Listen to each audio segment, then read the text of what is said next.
Para mí es muy grato poder hablar de las aplicaciones energéticas basadas en hidrógeno.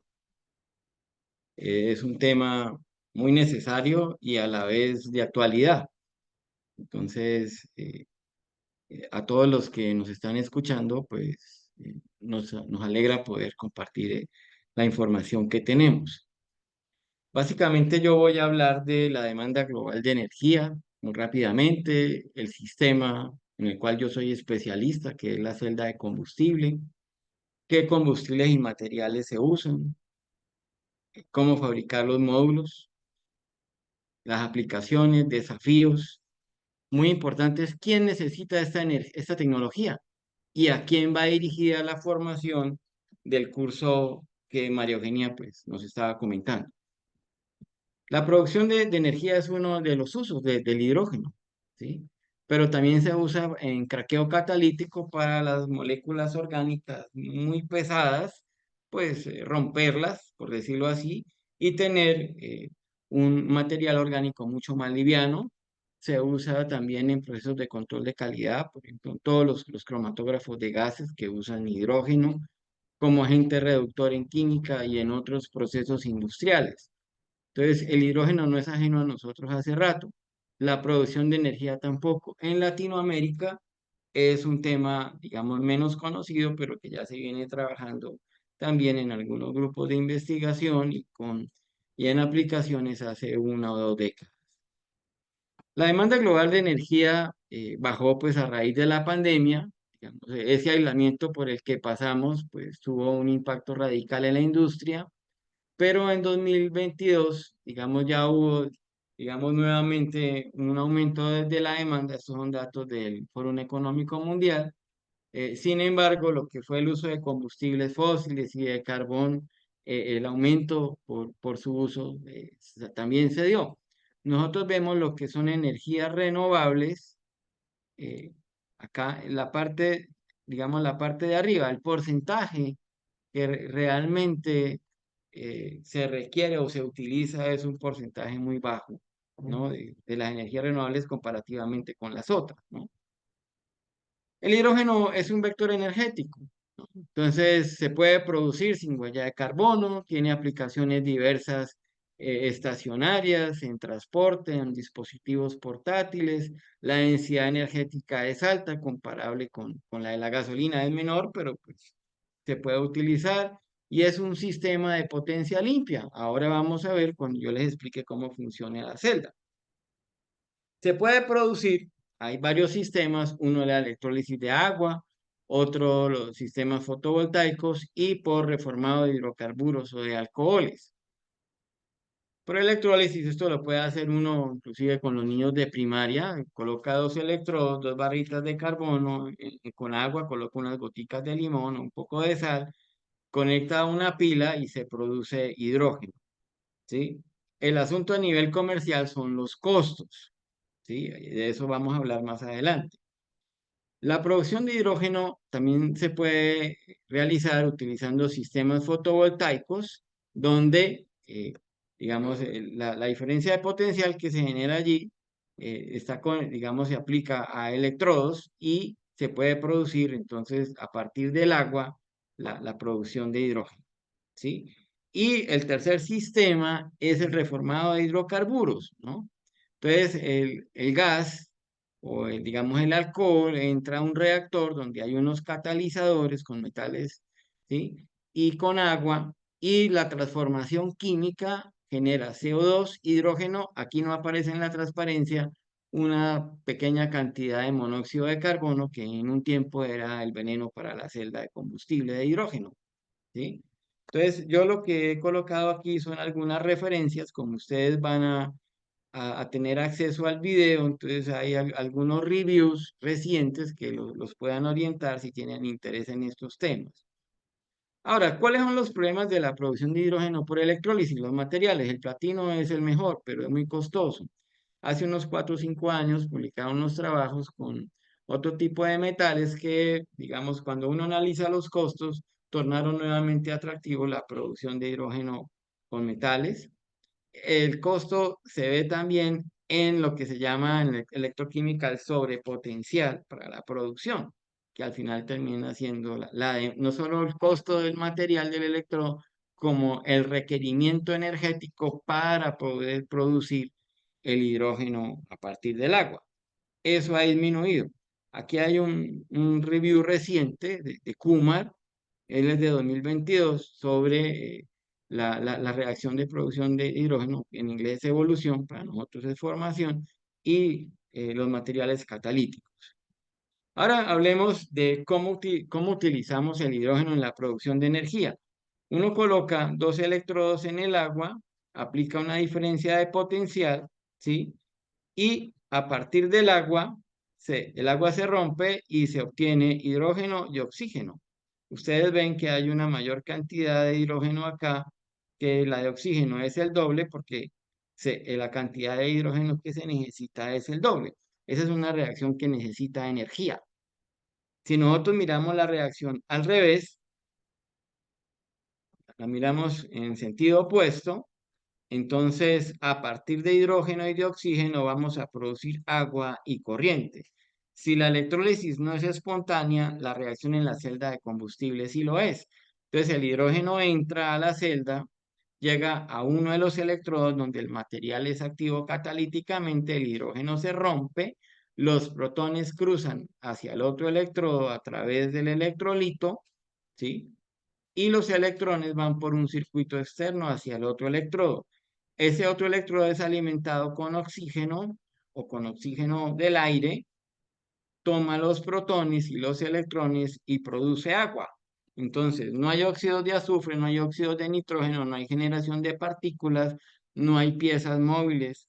Entonces, solo se produce agua. Es un sistema limpio de producción de energía y tampoco genera ruido. Ese es básicamente digamos, el funcionamiento de la celda. Sin embargo, pues eso tiene otros inconvenientes. La forma económica de producir hidrógeno era por reformado de hidrocarburos y venía con monóxido y el monóxido de carbono envenenaba el catalizador de donde se oxidaba el hidrógeno, o sea, donde la molécula se rompía. ¿Sí? Entonces era un problema, hubo muchas estrategias que se ensayaron, algunas bastante buenas, ¿sí? Pero, digamos, no es tanto el problema de la reacción en el electrodo donde el hidrógeno se oxida, sino la reacción lenta es aquella donde participa el oxígeno, de 10.000 a 100.000 veces más lenta. Y el transporte de iones, o sea, en este caso de protones a través de la membrana, pues no es el más eficiente y la membrana es muy costosa. Entonces, se han desarrollado alternativas, se han utilizado otros metales, digamos, combinados con el platino, aleaciones o materiales bimetálicos o trimetálicos. La membrana más utilizada era el Nafion. Se han desarrollado también otras membranas que permiten que la celda opere a temperaturas por encima de 90 grados sin perder estabilidad mecánica, y entonces las reacciones en los electrodos son más rápidas y como consecuencia de eso la producción de energía es mayor, ¿sí? Entonces hay muchos cuestionamientos allí y también, pues, al margen de todo esto, pues hay que tener un sistema de seguridad porque el hidrógeno es inflamable cuando supera las cantidades de 4% en el aire. Entonces, hay un riesgo, pues, que debe ser contemplado. Hay varios tipos de celda, dependen del electrolito, o sea, entre los dos electrodos hay un medio conductor, ¿sí? Es como cuando colocamos dos barritas en agua, ahí el agua es el solvente y uno le agrega sal, el electrolito. Puede ser un ácido fosfórico, puede ser una solución de KOH al 30%, es una celda alcalina, puede ser carbonatos fundidos o puede ser óxido sólido. Las últimas dos son sistemas que operan a altas temperaturas. A bajas temperaturas son aquellas que utilizan o ácido o la solución de hidróxido o una membrana polimérica, lo que llamamos un electrolito polimérico conductor. Ese es el que, digamos, voy a orientar más la charla, ¿no? Que es esta que acabamos de resaltar. ¿Qué combustibles podemos utilizar? Entonces, el combustible es el hidrógeno, que reacciona sobre uno de la superficie de uno de los electrodos.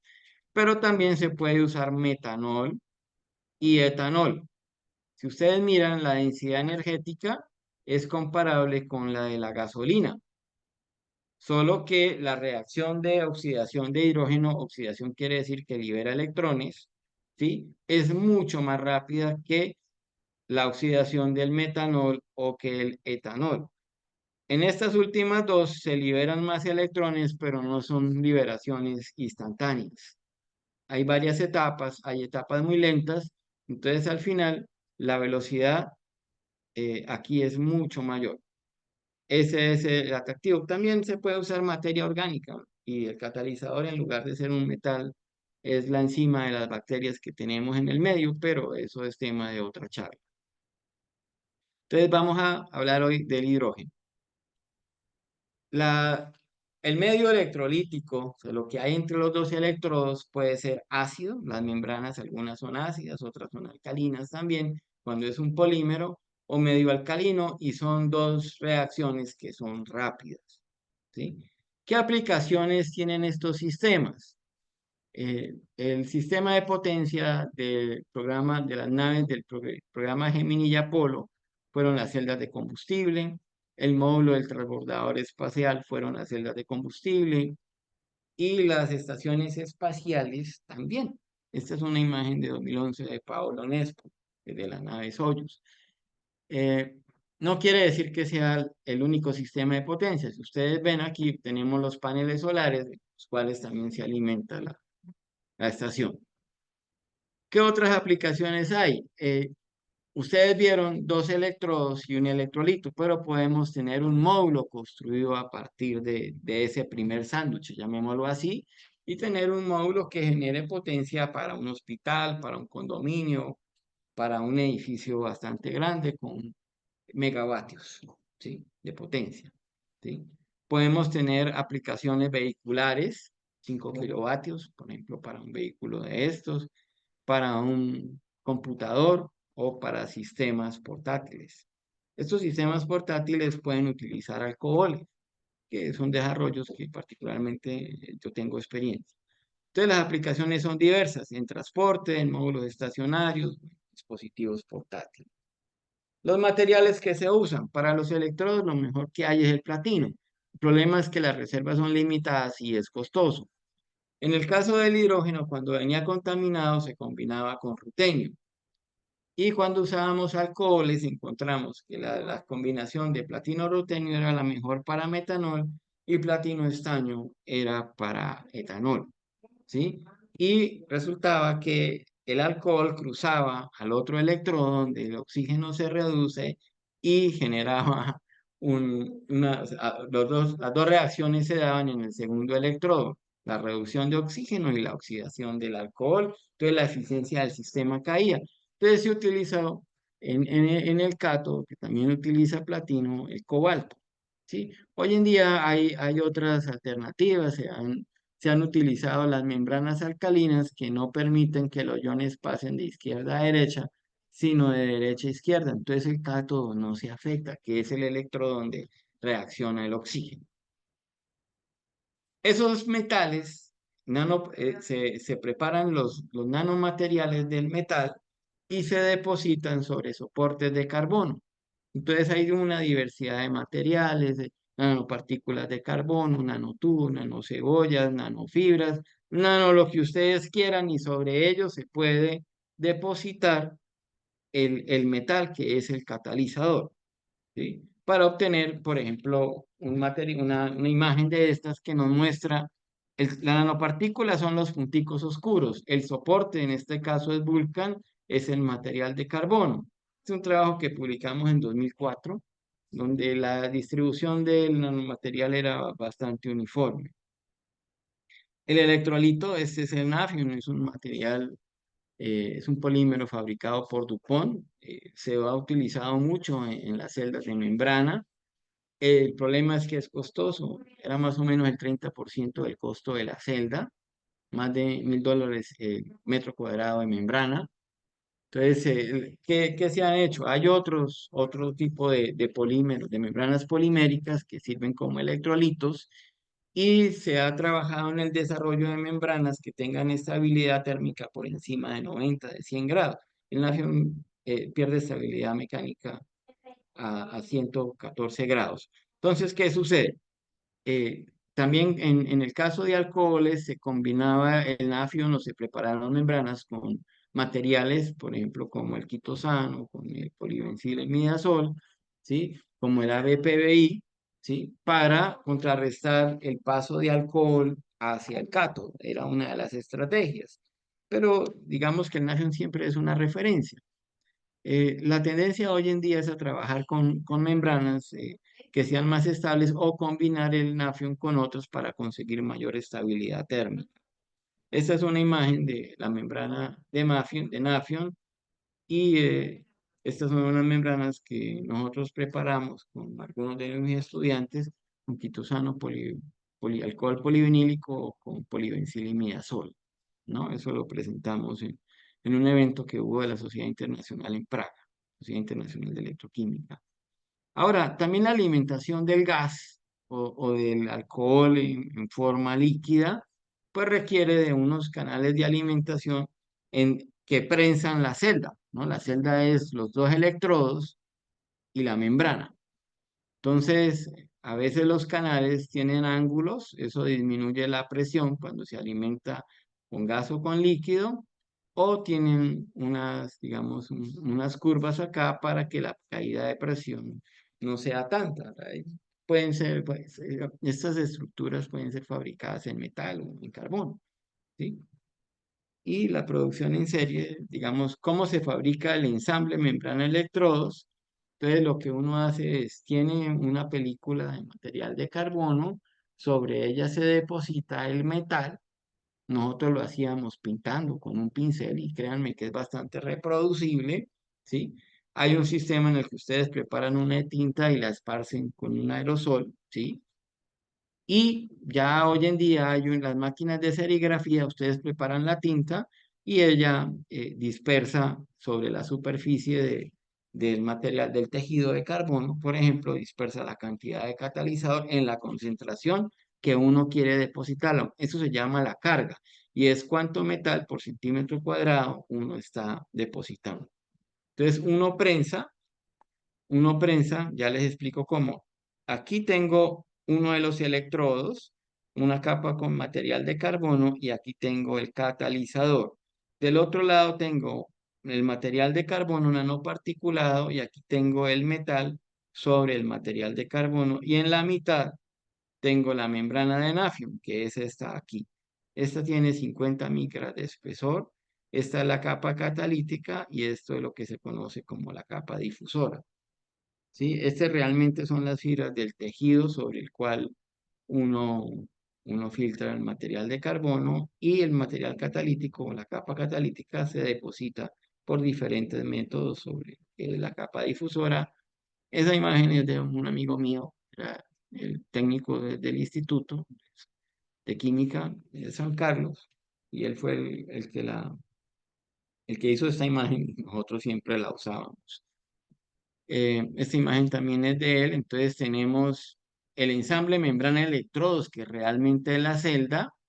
Tenemos unos separadores para que el gas que llegue aquí no se salga por los lados.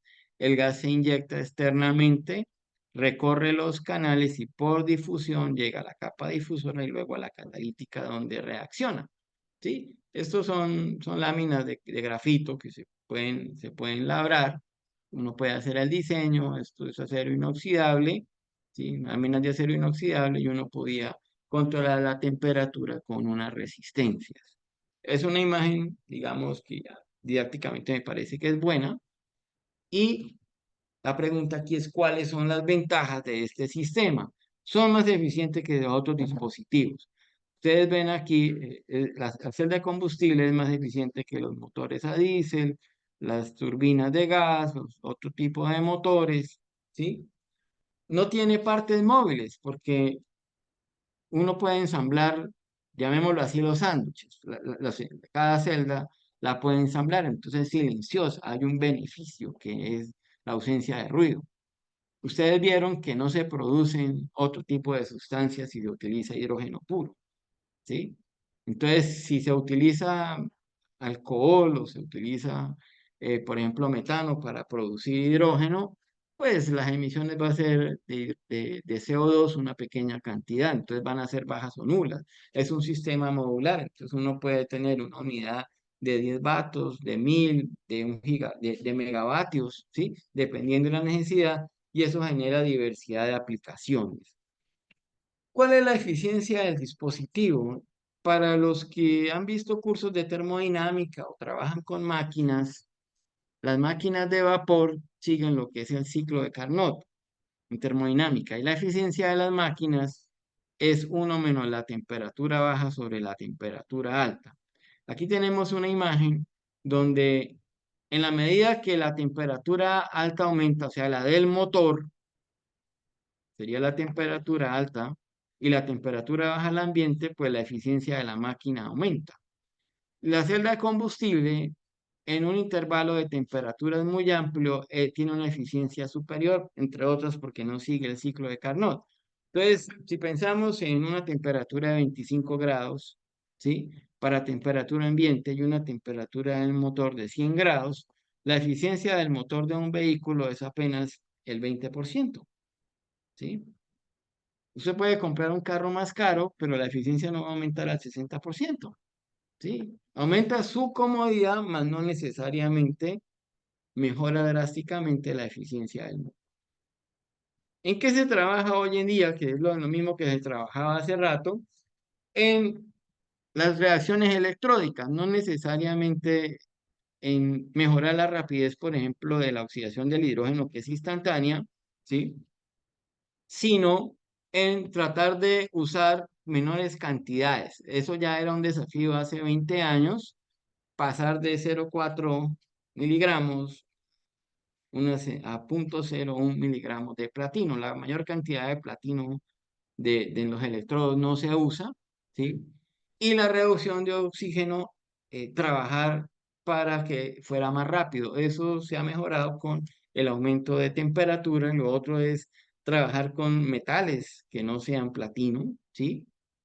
Se ha trabajado también en desarrollo de membranas diferentes al Nafion, más estables térmicamente, mejorar el sistema de alimentación y la gran necesidad es que esta tecnología puede ser muy buena en términos de la producción de energía, obviamente eso respaldado por la gran necesidad que tenemos de dejar el uso de los combustibles fósiles, pero hay otras tecnologías que tienen que crecer.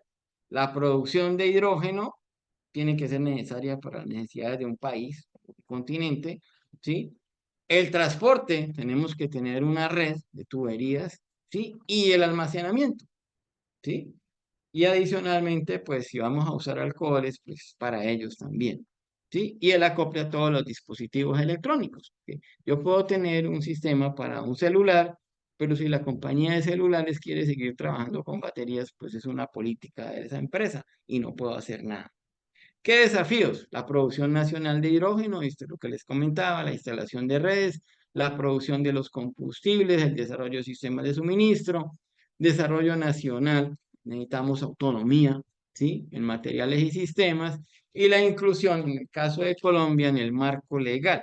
No aparece estrictamente en la ley 1715 de 2014, donde se regula la integración de las energías renovables.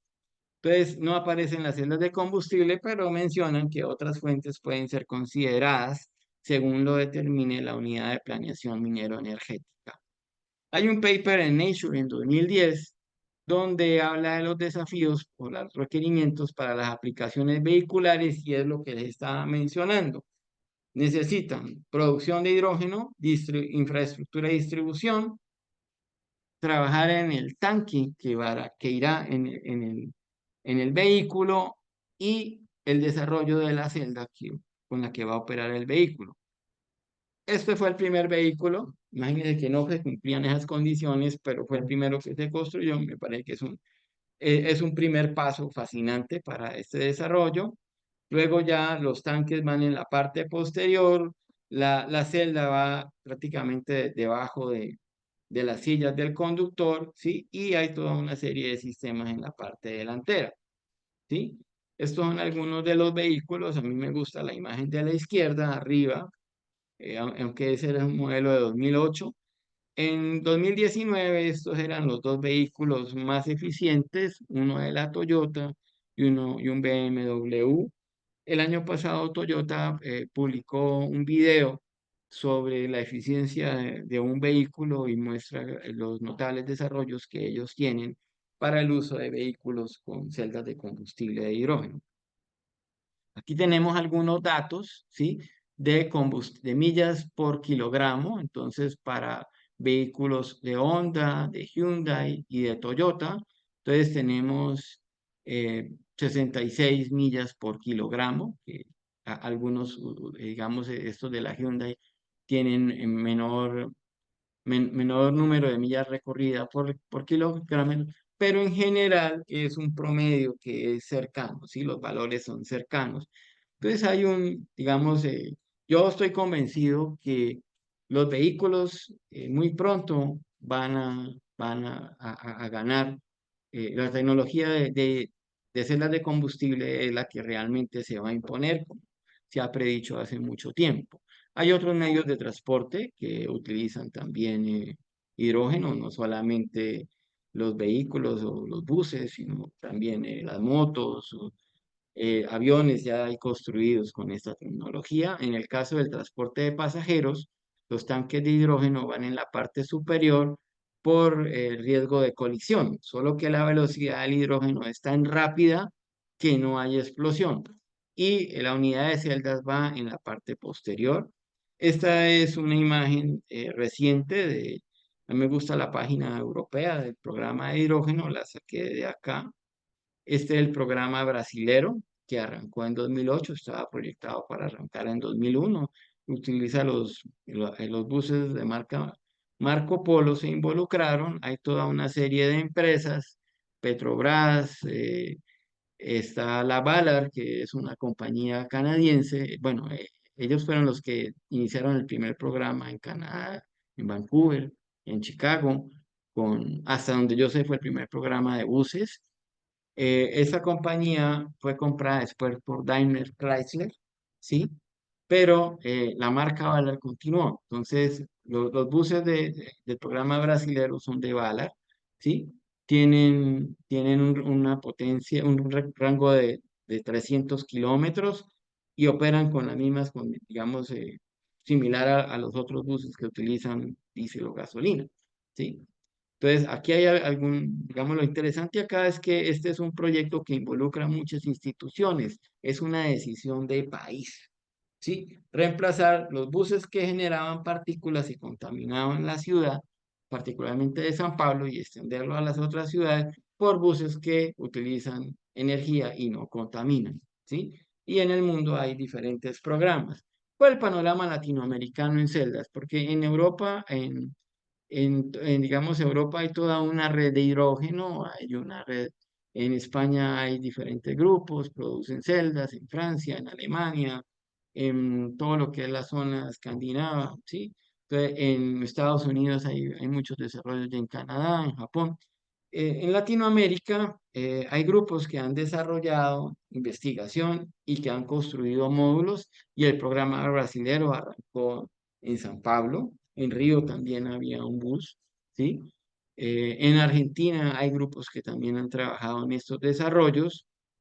En México, en 2008, ya habían construido el grupo de Omar Solorza, tenía un vehículo que funcionaba con celdas de hidrógeno y una persona podía transportarse en ella. No tenía carrocería, pero funcionaba, ¿sí? Nosotros en Colombia hay tres grupos, hasta donde yo conozco, que hemos desarrollado tecnología. Nosotros tenemos capacidad de producir pequeñas celdas y también tenemos el proyecto para producir las celdas a una escala mayor. Digamos, todos esos son desarrollos desde la universidad, ¿no? De la cual yo también soy profesor. Y en varias partes de Latinoamérica por lo menos en Perú, conozco que tienen desarrollos en celdas de combustible microbianas, ¿sí? No, ¿sí? Que ahí en las celdas combustibles microbianas el catalizador son las enzimas de las bacterias, el funcionamiento, el esquema general es el mismo, solo que se utiliza los biocatalizadores para degradar materia orgánica en aguas, ¿no?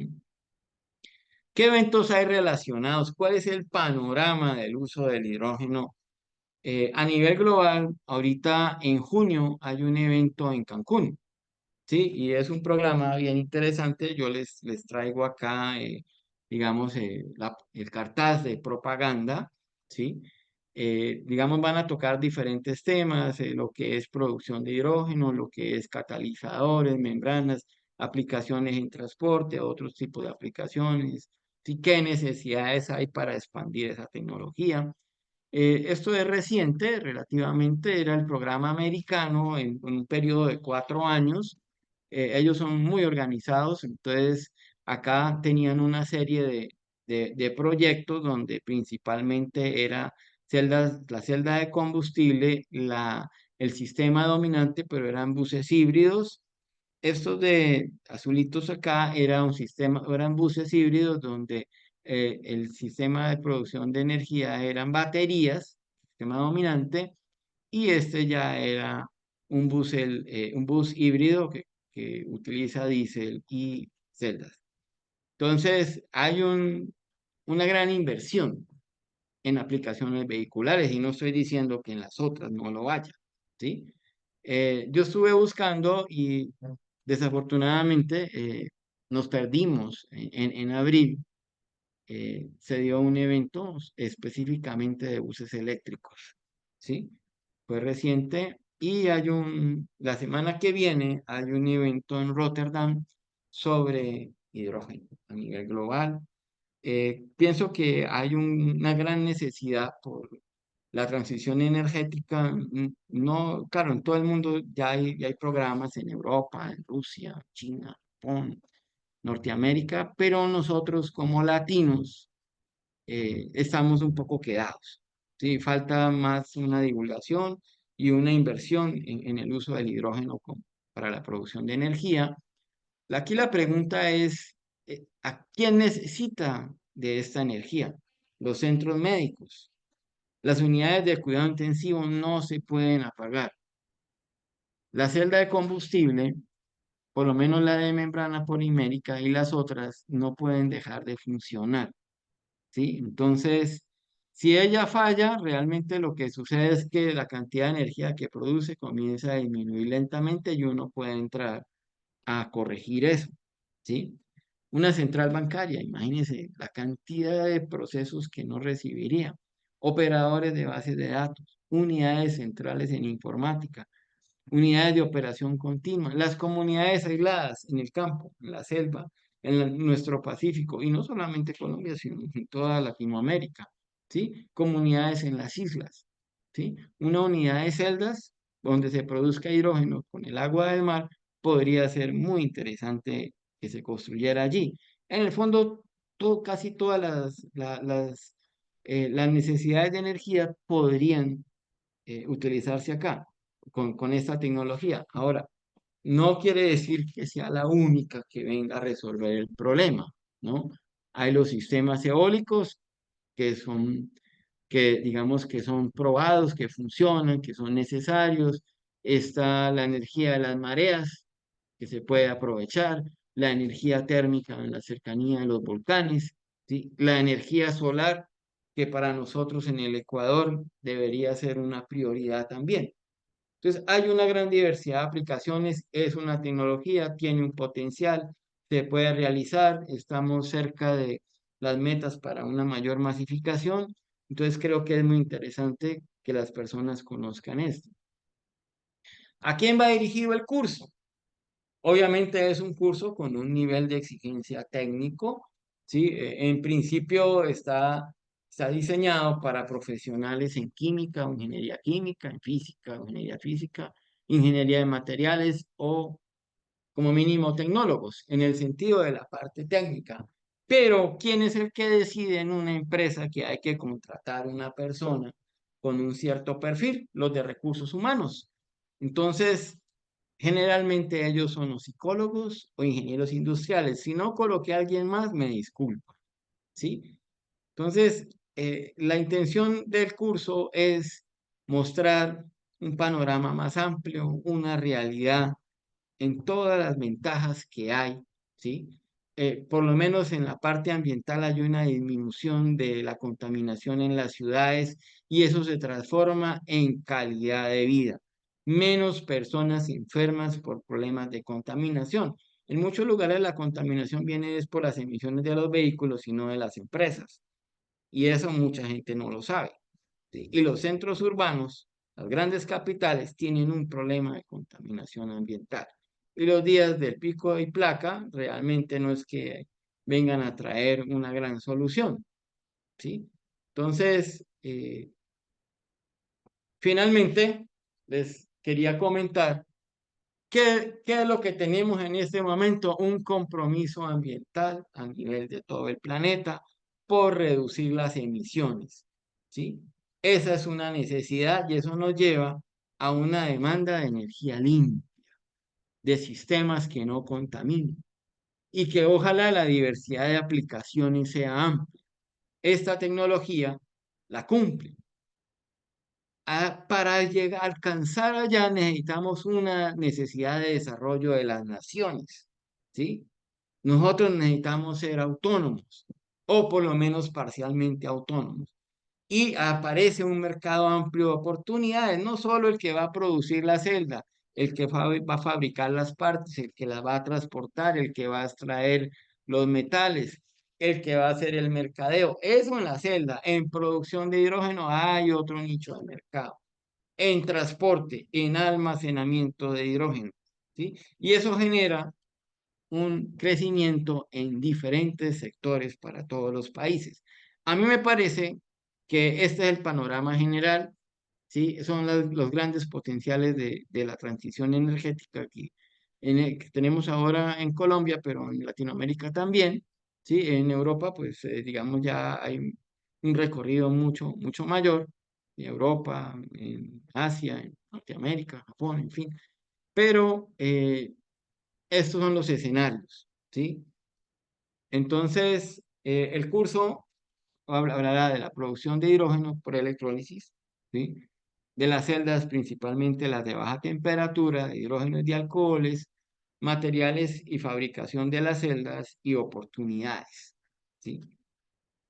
Quiero agradecer al personal de Tevalcor por la oportunidad de hablarles sobre este fascinante tema que realmente me apasiona, a los que aceptaron la invitación para escucharlo y estoy a disposición de ustedes. Mis datos de contacto son estos de la empresa Z, pero digamos cualquier contacto que salga aquí lo pueden hacer también a través de Tevalcor, que es la plataforma que ha hecho la divulgación.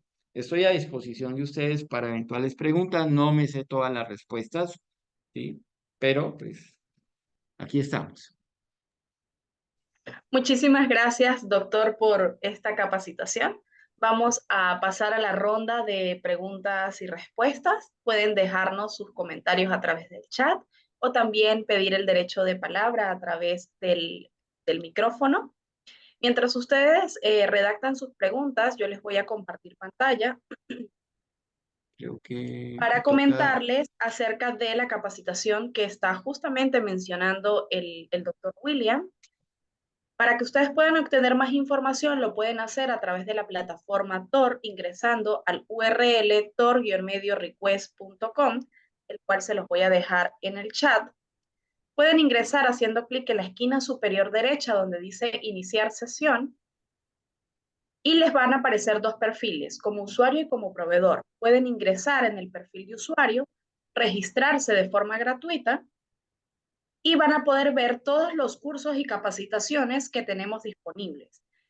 El día de mañana vamos a subir la grabación de este webinar y además está toda la información relacionada al curso de pago, curso de consultoría producción limpia de energía basada en hidrógeno, que se realizará los días 12, 19 y 26 de junio. Una vez que ustedes se registran en la plataforma, pues pueden ampliar más la información. También, como les comentaba al inicio, pueden verificar o revisar pues todas las funcionalidades de la plataforma, como las soluciones, productos y demás cursos que se encuentran dentro de ella. Vamos a pasar a la ronda de preguntas. Muy bien, vamos a ver si tenemos alguna por aquí en el chat. Francisco Cano nos indica, muchas gracias por la presentación. Gracias a usted, Francisco. Pregunta Francisco si es un curso solamente teórico, doctor. Bueno, lo que sucede es que en la parte de hidrógeno es un poco complicado, por ejemplo, armar celdas, porque el hidrógeno es explosivo, ¿sí? Entonces, la infraestructura que se necesita, pues tú necesitas para empezar un tanque de hidrógeno. Tú estás en Bogotá, tú eres el que, ¿dónde estás? ¿Dónde te encuentras? En Sí, Bogotá. Entonces, tener un tanquecito de hidrógeno para comenzar, probablemente te cueste que te lo llenen, te lo llenen en la pequeña cantidad que necesitas. Necesitas tener materiales de carbono, necesitas una prensa, necesitas tener platino, ¿sí? O un polvo con platino para preparar los nanomateriales. Necesitas tener una infraestructura para poder armar todo, ¿sí? O sea, digamos, el curso de 12 horas está diseñado para darles información sobre cómo preparar, digamos, las celdas. Obviamente, digamos, él tiene umbrales porque, digamos, tan solo en catalizadores hay mucho, pero sí poderle mostrar a una persona que tenga una cierta formación, una base sólida, ¿sí? Para que después pueda ser crítico leyendo documentos y si trabaja en una empresa, crecer. Por eso hablaba de los procesos de contratación. Hay más de 20 proyectos en Colombia asociados a hidrógeno en ese momento. Entonces hay un interés y puede ser que algunas personas las vayan a vincular o tengan los recursos para montar una empresa en ese tema. Entonces, no está pensado porque tendríamos que tener, digamos, a los estudiantes acá, pero se le puede hacer un direccionamiento para, digamos, dar una orientación para que puedas trabajar en la construcción de un dispositivo. Yo he trabajado también con las celdas microbianas, tengo desarrollos inclusive para sistemas de flujo, ¿sí? De 50 litros, ¿sí? En eso paramos un poquito hace un tiempo, pero yo he orientado inclusive estudiantes de colegio, hicimos reuniones y no sería inconveniente. Lo que no sé es si tú tienes la infraestructura, ¿sí? Y por ejemplo, para conseguir una cantidad de platino tienes que importar, entonces te van a cobrar más. Es diferente a si uno tiene toda la infraestructura, saca un poquito, hace el ensayo, ¿no? Esa sería, digamos, mi razón. Y como nos están escuchando personas que están conectadas en otros países, pues a veces es curiosidad o a veces alguien que trabaja pero no tiene todo. Entonces, se podría pensar más adelante en un curso práctico orientado. Entonces, se les da tiempo para que consigan todo y a los inscritos, digamos, se les puede orientar. Sería muy razonable. muy bien. Tenemos otra consulta. William Osorio nos indica, muy interesante y pertinente el tema, doctor, sobre todo teniendo en cuenta el contexto medioambiental actual. Mi pregunta es, ¿cómo se pueden articular estas tecnologías y soluciones con la exploración y explotación de hidrógeno blanco o geológico? Es el geológico, ¿no? Mira, si tú tienes un yacimiento, digamos, me explico, hay un yacimiento y haces parte del equipo que está relacionado a él. Entonces, la necesidad allí es conocer muy bien cómo explotarlo, porque como les decía, es hidrógeno, ¿sí? Ahora, eh, el otro detalle es cómo transportarlo, también por los riesgos, no es tan sencillo. Recuerda que el hidrógeno reduce, es un reductor, entonces él no es una sustancia inocua, ¿sí? Y para usarlo necesitamos almacenarlo. Y en general, para nosotros que hemos sido gente que ha trabajado en la aplicación de energía o en la generación de hidrógeno, ¿sí? Y yo voy a ser honesto, yo no conozco mucho ni de transporte ni de almacenamiento, ¿sí? A mí me traen la pipa de hidrógeno y yo me las arreglo con eso, ¿sí? No, no, realmente no me he encendido a aprender o a desarrollar sobre las otras dos tecnologías. Entonces, ¿cuál es el asunto acá? Respondiéndote, necesitas articularte con gente que venda gases o que tenga esa experiencia, uno en transporte por tubería, ¿sí? En Europa hay una red de transporte y la otra es cómo almacenarlo. Ahora, si ya quieres, si tú quieres es, digamos, distribuirlo para diferentes aplicaciones, ya ahí tú escoges, pero ahí el asunto sería extraerlo, transportarlo y almacenarlo, ¿no? Muy bien, nos consulta Francisco Cano si el curso otorga certificación. Sí, por competencias. Nosotros no es que por asistir al curso yo, pues, claro, tú vas a pagar, pero ¿cuál es la idea aquí? ¿Sí? La idea es que realmente al final del curso tú tengas una buena idea de cómo funciona la celda y puedas tomar decisiones que si hay inconvenientes con una de las dos tecnologías, encontrar cuál es el problema y cómo resolverlo, ¿sí?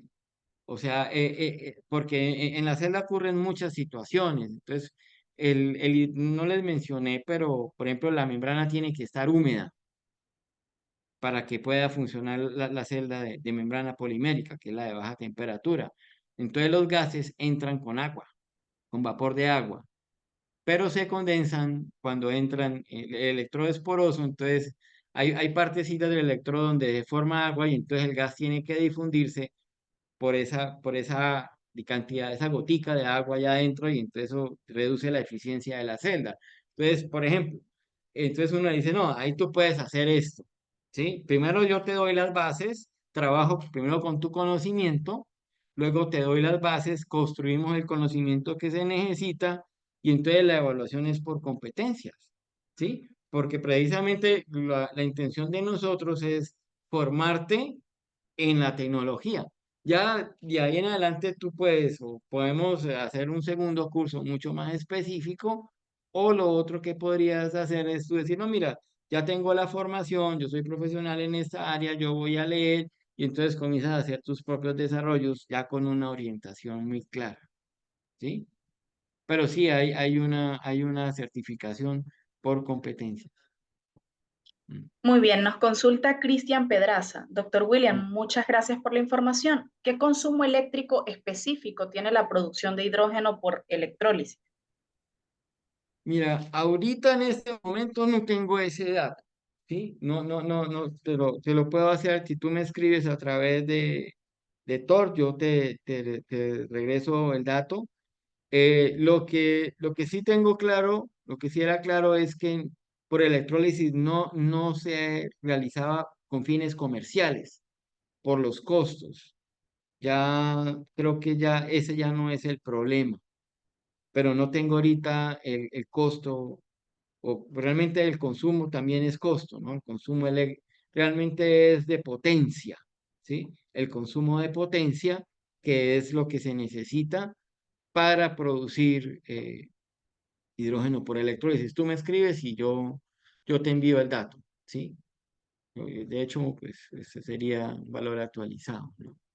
Entonces, Muy, ¿qué pasa? Ya con el uso de los nuevos materiales, los problemas son otros. No deja el almacenamiento y transporte, sí, que eso hay que estar muy seguro de lo que se está haciendo. Y lo otro es aprovechar los materiales en la celda. Mira, en los años 70 se usaba el 10% del metal y el metal es platino. Cuando hace unos 25 o 20 años estábamos usando por ahí el 20%. El director de proyectos de General Motors, que era Gasteiger, yo hablé con él y decía, mira, tenemos que bajar más de un orden de magnitud, ¿sí? Ya digamos, esos desarrollos ya están, pero entonces, ¿qué sucede? se ha mejorado mucho en hacer eficiente la celda. El problema es que nos toca bajar el precio de producción del hidrógeno, ¿sí? Yo dije ahora, no, digamos, no es el problema, claro, ya ahora es mucho más económico, pero tenemos que hacerlo muy competitivo contra las otras tecnologías para que todos los desarrollos en vehículos y en otras aplicaciones también se tornen atractivos comercialmente. Sería la respuesta que te daría por ahora. Muy bien, acá por interno nos consultan sobre el peligro real de los depósitos de hidrógeno en los carros, en que los depósitos de hidrógeno en los carros puedan explotar. Mira, yo sé, en buses, en buses les mostraba yo que los tanques están en la parte superior. Se realizaron ensayos con muñecos de colisiones y la fractura de los tanques pues permitía la salida de hidrógeno, pero en un espacio abierto la velocidad de la difusión del hidrógeno en el aire es tan rápida que no hay explosión. El problema es en ambientes cerrados.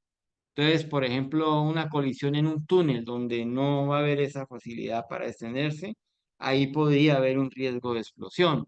En vehículos de pasajeros, eh, digamos, en ambientes cerrados también, digamos, no estoy seguro, pero yo imagino que funciona igual.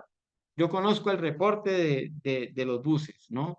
Pero en vehículos de pasajeros, por ejemplo, en una autopista abierta, sí, habría una colisión o digamos hay una fractura, es tan rápido que no habría explosión.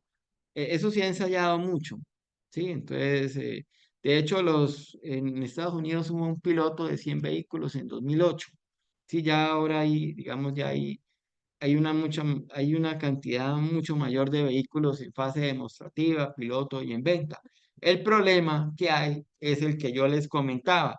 De nada sirve que tú tengas un carro que funcione con hidrógeno si solo hay una estación en tu ciudad y vives en una ciudad grande. Entonces no te puedes mover muy lejos, no puedes viajar a 200 kilómetros porque no vas a tener hidrógeno para regresar. Entonces tiene uno que tener el suministro cerca y en las carreteras y en las otras ciudades. Entonces, como la restricción que hay, y pasa también con los vehículos con baterías, ¿sí?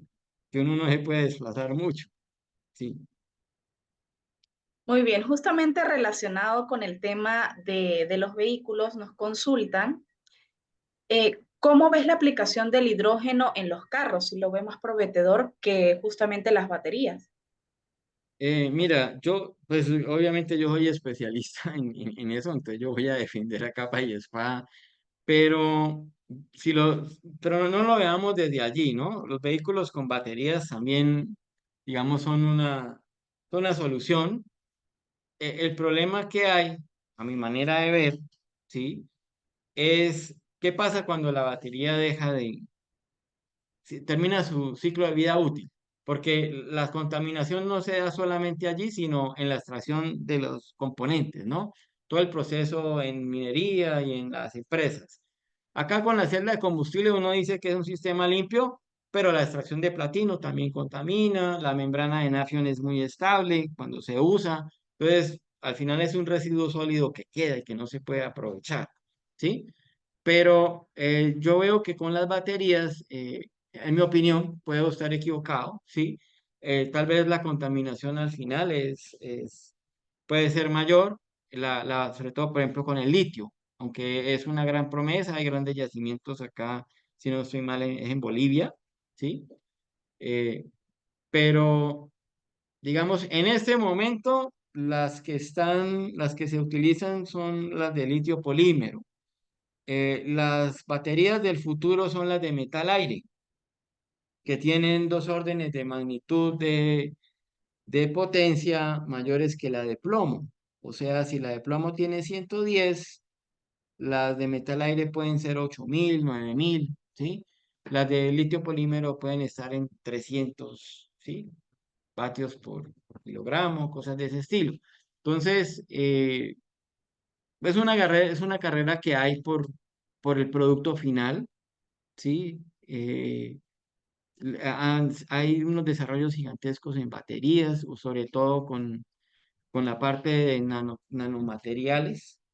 Entonces, los nanomateriales al tener, al ser muy pequeñitos, el área aumenta y entonces la capacitancia también. Entonces, pero pues, digamos, yo pienso que con el hidrógeno es que podemos usar el agua del mar. Entonces, ahí tenemos la materia prima para producirlo. Muy bien. Nos consulta Cristian Pedraza. Mm. Doctor William, respecto a temas de seguridad en la cadena de valor, ¿ofrecen algún curso? No, en ese momento no. No, pero es una buena idea. Sí, es porque es tener todo el, digamos, todo el círculo de opciones, ¿no? No conozco en Colombia o en Latinoamérica. Yo creo que los únicos que tienen esa estructura tal vez sean los brasileros por los programas de buses con hidrógeno, ¿sí? Tocaría mirar ellos, ¿sí? Pero de resto no. Lo que hay son prototipos, investigación, que yo sepa, ¿no? Sí. Muy bien. Y ya para cerrar, la última consulta que nos realizan es, ¿dónde ve más prometedor el uso de las celdas de combustible? Mm. Mira, es tan diverso. Yo tiendo a hablar un poco más de vehículos, pero, pero los sistemas estacionarios los desarrollos son muy antiguos. Tú puedes tener 5 megavatios, módulos de 5 megavatios, y la estabilidad de las celdas allí puede ser de 3 a 5 años, ¿sí? Entonces, las aplicaciones que hay, por ejemplo, para hospitales, para instituciones, bancos, es un nicho muy grande. Ahora, en transporte no es solo vehículos, en submarinos, en motocicletas, o sea, yo creo que los mercados están abiertos, ¿sí? Los mercados están abiertos. Inclusive yo he trabajado en el desarrollo para celulares con esta tecnología. Entonces, es más una cuestión, yo creo, de no la tecnología sola como tal, sino de la mano con la otra tecnología que le va a comercializar. Entonces yo le vendo la minicelda de combustible a una compañía de celulares y ellos, en lugar de una batería, usan este dispositivo. Ahí es que se juntan los dos, ¿sí? En ese caso. O carros que funcionen con celdas y no con otra tecnología. Entonces ya no es el espacio de las baterías, sino de la celda. Pero las aplicaciones estacionarias no necesitan. O sea, ¿por qué? Porque una de las ventajas que hay con la celda es que tú colocas la celda al lado del hospital, al lado del edificio, afuera de tu casa campestre, por ejemplo. Entonces tú te ahorras todo el costo de la línea de transmisión que viene desde el municipio o que viene de la central. Y el único costo que hay, además de la celda, es el cableado hacia el interior del edificio. Entonces hay una reducción de costos por líneas de transmisión. Entonces, yo no estaría muy, no, yo pienso que las aplicaciones vehiculares son un gran nicho, pero las otras no son menos. Mira, los que trabajan, para cerrar la respuesta, la gente que trabaja con celdas de alta temperatura, que yo realmente no he trabajado con ellas, aprovechan el calor. Las celdas de óxido sólido se calientan con hornos, se alimenta con hidrógeno y a alta temperatura ellas ya solitas trabajan. Y entonces la eficiencia de estos sistemas es como el 55% de la eficiencia de conversión de energía, pero son sistemas que trabajan a 900 grados. Las otras, las que yo hablaba, trabajan a 100 grados, 200 grados. Entonces a 900 grados tú liberas calor y ese calor se puede aprovechar para calefacción en los edificios, para otro tipo de aplicaciones. Entonces, uno puede tener una conversión de energía cerca del 90% cuando son aplicaciones estacionarias, sobre todo en países con estaciones. Entonces, hay un gran nicho, mira, ¿no? Yo pienso que las oportunidades están abiertas, ¿sí? Eh, yo estoy a disposición para lo que necesiten. Muy bien, muchísimas gracias. A través del chat le dejé nuestros datos de contacto. Recuerde que pueden ingresar a la plataforma Tor para que vean la grabación de este webinar y de los otros que hemos realizado. También pueden ver información acerca del curso de hidrógeno con certificación, el cual también les incluye un plan premium de la plataforma Tor. Pueden ingresar gratuitamente a través de tor-mediorequest.com y contactarnos también al correo o el número de teléfono que les acabo de dejar en el chat. Un agradecimiento muy especial a la empresa Z, al doctor William Liscano, quien nos dio esta capacitación, y también a la corporación Tebalcor a través de su plataforma Tor por permitirnos realizar este ciclo de webinars. Muchas gracias a todos ustedes por su participación y será hasta una próxima oportunidad. Muchas gracias, María Eugenia, y a todos los asistentes y al equipo de Tebalcor con el que hemos estado trabajando. Muchas gracias. Muchas gracias, doctor. Hasta luego. Hasta luego.